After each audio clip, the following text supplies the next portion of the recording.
Ադրբեջանը վարկանիշը ցածր է Հայաստանի համեմատ, բայց Հայաստանը այդ վարկանիշի շնորհիվ ոչ թե շահում, հարաբերական միջազգային հարաբերություններ։ Տեսեք, անվտանգություն է շահում, այն բանը, որ եվրո դիտորդները գալիս են եւ սահմանին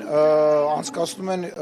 հսկողություն, այն բանը, որ միջազգային զեկույցներ ենք ունենում, այն բանը, որ Հայաստանի Հանրապետությանը օգնություն է տրամադրվում, այն բանը, որ Հայաստանի Հանրապետության հետ համագործակցություն է տեղի ունենում, բայց այդ ամեն ինչը դրա հաշվին է տեղի ունենում, կարող է մեր դուդուկից Իրանի եւ մեր սիրուն հայի աչերի համար է այդ ամեն ինչը տեղի ունենում, հետո էլ բողոքում եք, ասում եք, մեր վրա հարձակվեցին, աշխարհը ձեն չհանեց, բայց սխալ ենք մեզ պահել ինչ որ հարցերում, պատմության ընթացքում, կոնկրետ դեպք չեմ մատնանշում, հիմա ճիշտ ենք մեզ պահում եվրոպական ընտանիքի մարդու իրավունքների արժեքների, խոսքի ազատության արժեքների տրամաբանության մեջ ենք պահում, դրանից էլ եք բողոքում։ Ինչն է դրանից բողոքելու պատճառն ու առիթը, ուզում եմ հասկանամ։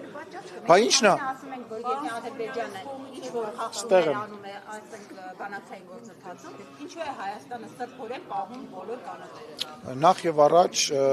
եկեք տենց վստահ չլինենք, որ բոլորի ընկալմամբ հայկական կողմը իրեն սրբորեն է պահում, որովհետև նույն ադրբեջանական կողմը հակառակ կարծիքն ունի եւ բողոքում է եւ նեղսրտում է հայկական կողմի պահվածքի, հայկական քաղաքական գործիչների հայտարարությունների եւ այլ տարբեր բաների համար։ Այդ ձեր հայկական այդ մենք մեր մոլորակի մեջ ապրելու սովորությունն ունենք, այդ ձեր պատկերացումն է, որը որ դուք փորձում եք հիմա ներկայացնել։ Տենց չի։